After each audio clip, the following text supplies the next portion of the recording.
Sonic the Hedgehog!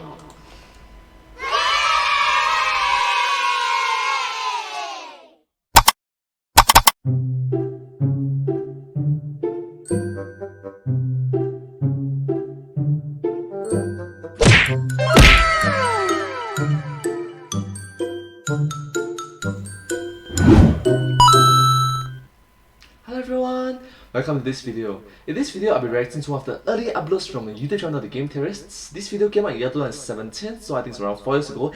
And this video is about Sonic the Hedgehog. So it's a very classic. Yeah, so ta-da! Let's start the video. You know, a lot of people give Sonic a hard time for ripping off the Super Saiyan thing from Dragon Ball Z. And can you blame them? I mean, DBZ has 7 Dragon Balls, Sonic has 7 Chaos Emeralds. Dragon Balls can give you superpowers, and so do the Chaos Emeralds. And of course, there's the ever-important superpower of having golden hair. So yeah, it definitely looks like Sonic copied Dragon Ball. Until, you know, you look it up and you find out that Super Saiyan form premiered in the manga issue that came out in August 1991, and Sonic was originally released in June of 1991, several months earlier. Remind me again who's ripping off who here? Ooh, oh, shots fired! Wow. Yeah, it's still Sonic. The Supersonic form didn't debut until Sonic 2 in 1992, but I totally had you going for a second there, right? Oh! Oh my god, I love the plot twist. I love it. I was like, wow, seriously? And it's like, oh, okay. And this is just the intro of the video.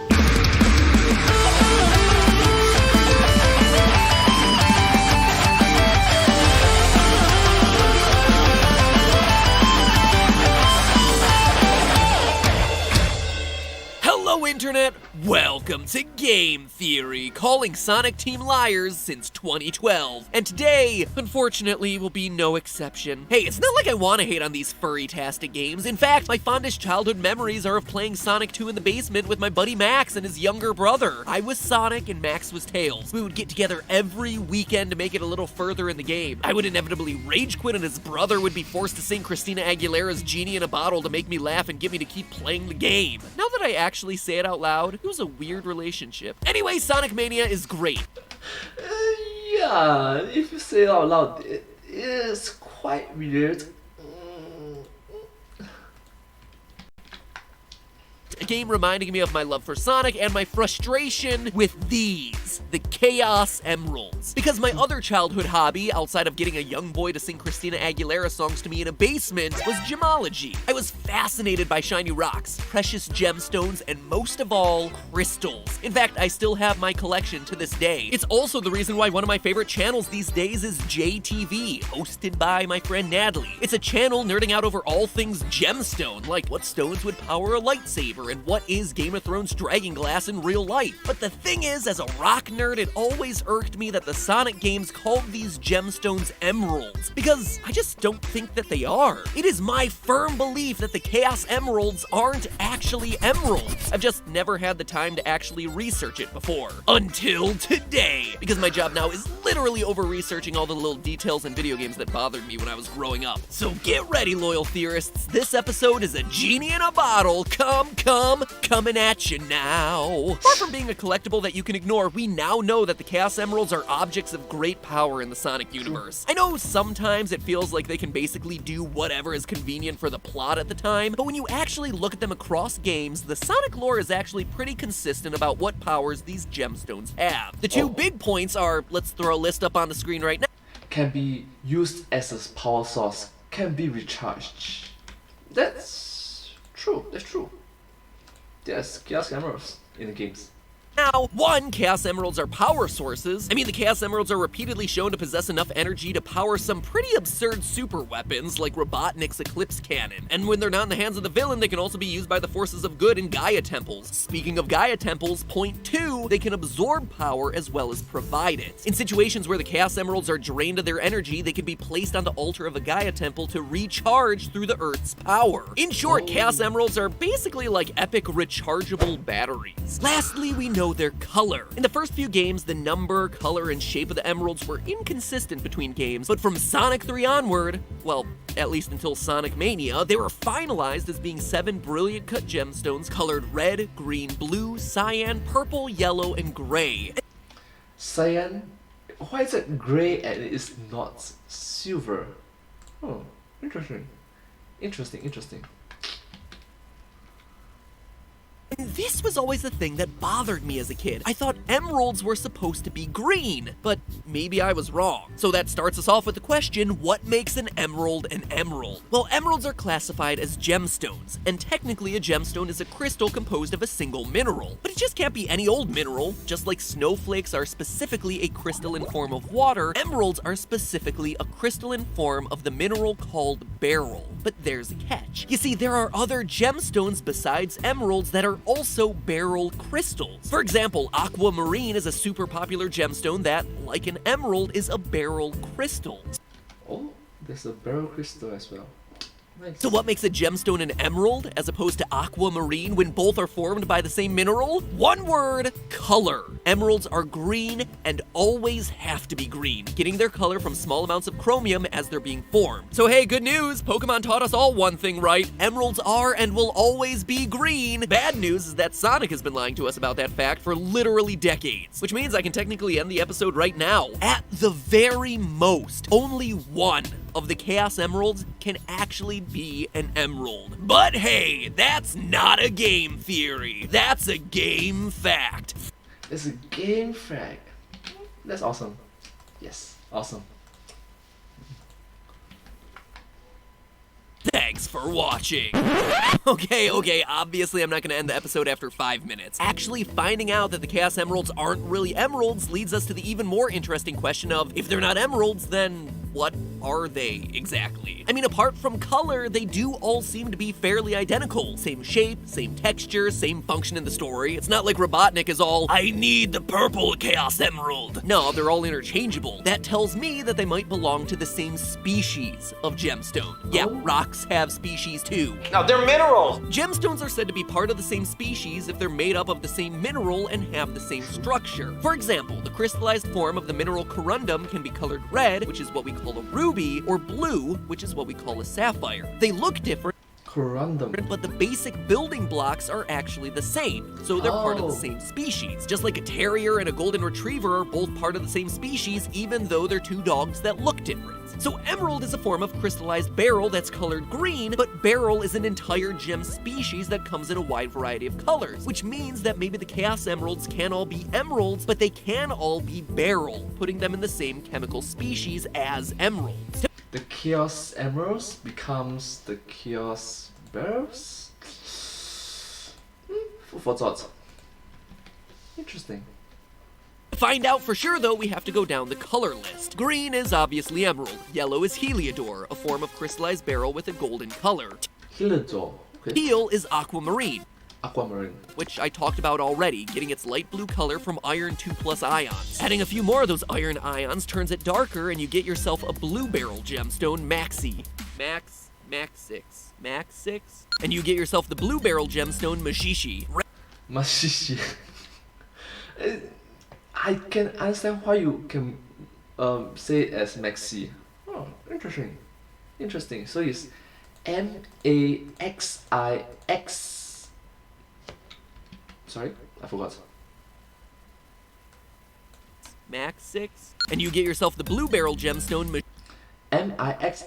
Shishi. Red Barrel doesn't have a cool name, it's just Red Barrel, tinted with manganese. Fun fact though, Red Barrel is about 150,000 times as rare as Diamond, selling for as much as $141,000 per ounce. Forget worth its weight in gold, Red Barrel is worth literally 100 times the same amount of gold. So, Red Barrel, rare but definitely possible. But here's where we start to run into problems. That darn purple emerald, which again is just an oxymoron. You see, purple varieties of beryl just don't exist. I mean, there are some forms of beryl that are technically classified as purple, like morganite, but that clearly looks more pink and definitely not the deep, rich shade of purple that we see in the Sonic games.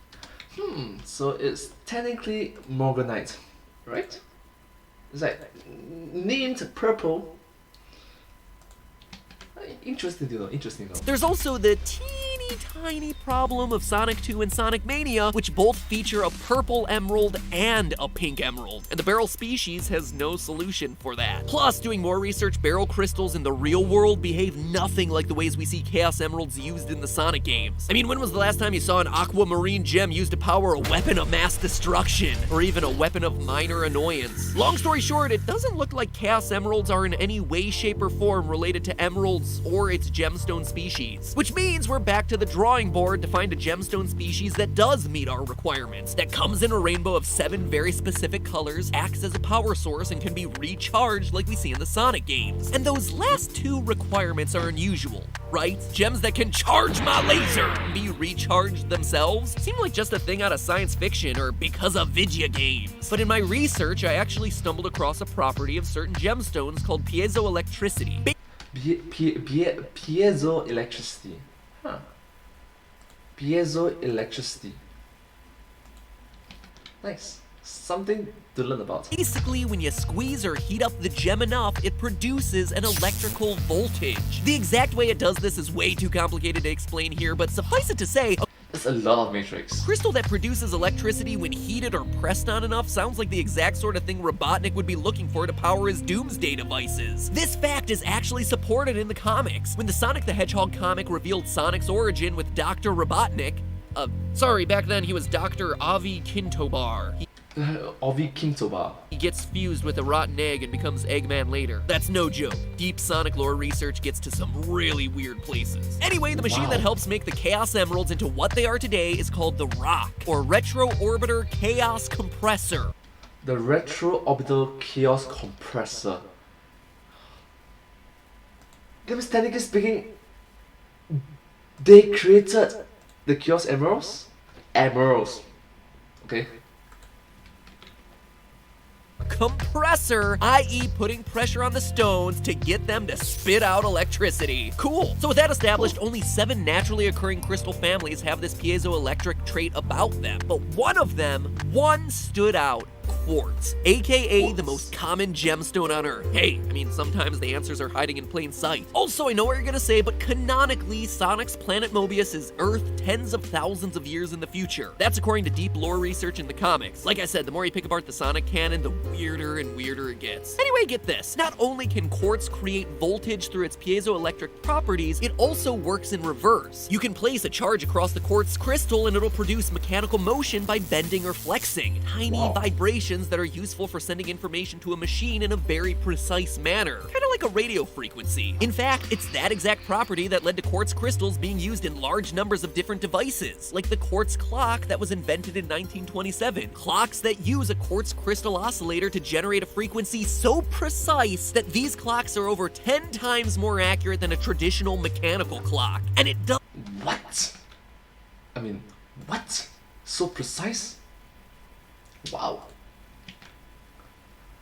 Doesn't stop there. Quartz crystals also have the ability to store electric charges, something that we already talked about with the Chaos Emeralds. In addition to being used as power sources, Chaos Emeralds can also absorb power. We see it happen in Sonic Unleashed. In situations where the Chaos Emeralds are drained of their power, they can be placed on the altar of the Gaia Temple to recharge them through the Earth's power. Quartz shares a similar ability. It possesses a high capacitance and is commonly used in circuit boards for its ability to store a charge. This would also help explain explain the Master Emerald, the gemstone with the power to counter or amplify the other emeralds. The Master Emerald, being a larger gemstone, would have naturally higher capacitance, allowing it to absorb the charges of the other smaller stones, nullifying these other rocks.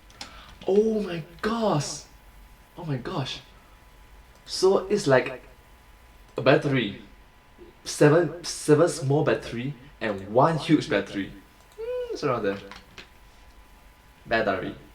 Battery. This is not a rock, this is a mineral for like the 10th time. Or transferring its own charge to a Chaos Emerald and thus amplifying its powers. So in essence, we found ourselves a gemstone that creates an electric charge, stores an electric charge, and can be recharged. All of these things just like the Chaos quote-unquote emeralds, which leaves us with one final question of color. Does quartz naturally occur in all the colors of the Chaos gems? Absolutely yes. Quartz, as a mineral species, comes in clear, yellow, red, blue, teal, pink, and purple varieties. They're all incredibly common. In an ironic twist, the rarest form of naturally occurring colored quartz crystal is praesiolite, or green quartz. The reason? Because it gets its green color from being exposed to radiation. Oh yeah! Now this doesn't necessarily mean something like the hawk. that the Chaos Emeralds themselves are radioactive, but the fact that there are giant green quartz crystals on Angel Island seems to indicate that there might be something radioactive there. Could that potentially explain how talking hedgehogs, foxes, and echidnas suddenly sprung into existence? It would actually make sense. In the Sonic Origins comics, aliens bombard planet Earth with bombs intended to exterminate all life on the planet. The bombs melted life on Earth into a genetic ooze. According to official Sonic lore, DNA from the former human population merged with the DNA from the animal kingdom to form modern-day Mobians like Sonic and Tails. That is the official Sonic origin story, ladies and gentlemen. Yep, I sound like a broken record, but seriously, the deeper you dive into the Sonic franchise, it is a dark, dark place. So what I'm trying to say here is that it would make perfect sense that these gene bombs would leave some sort of radioactive decay that gives us not only hedgehogs that can run faster than the speed of sound, but also the green quartz Chaos Emerald to rule them all. Now, if you'll excuse me, plumbing into the depths of Sonic has given me a headache. I need to go listen to some Christina Aguilera. But hey, that's just a theory. A game theory. Gotta rub it the right way. Want to nerd out even more about gemstones? Remember that channel I talked about earlier? The Rock. Get it? Get it? Get it? The Rock. The Rock. JTV, it's my friend Natalie's channel. She's a professional gemologist who's done a bunch of cool videos about topics like the crystals that power the lightsabers in Star Wars, the real-world equivalent of dragonglass from Game of Thrones. She makes 2 awesome videos about gems, fossils, crystals, and meteorites every single week. Since you're a fan of game theory, I'd actually recommend her most recent video, What Are Your Minecraft Gems Actually Worth? Click on the box to the left to check that one out. It's kind of like my video on what's Minecraft diamond armor worth, but even better. And if you like what you see coming from her, then subscribe and tell her that MatPat sent you. Also, leave her a comment with the word flapjack in it, because that'll really confuse her fans. And we'll be like, haha, we know the secret, we know the inside joke. And they'll be like, what's going on? Why is everyone talking about flapjack? And now, if you'll excuse me. It's like, what's going on? Why is everyone talking about flapjack? I feel like I'm actually in a pool. I'm sweating so bad. I'm in the closet right now, and it's really hot in California, so I don't have air conditioning right now. It's a problem. So I'm gonna go pass out. Or towel myself off. One of the two. True. See you next week! See you next week. See you next time. See you next time in my next video. Thank you. Yeah. Thank you so much for watching this video. This video is from the Game Theorists YouTube channel, and their videos are amazing. Just very educational to watch. And I hope that you, if you do like this video, please consider watching some of their other videos. Their videos are very family friendly, educational, and just enjoyable to watch. They're awesome. And if you do like my videos, please consider to like, share, and subscribe to my channel, and comment down below if you're a fan of each of us. Thank you. And yeah, comment down below and also follow my channel as well. Thank you. Yeah, what to say? Yeah. And I will see you next time. But hey, that's just a theory. A game theory. Thanks for watching. Thank you.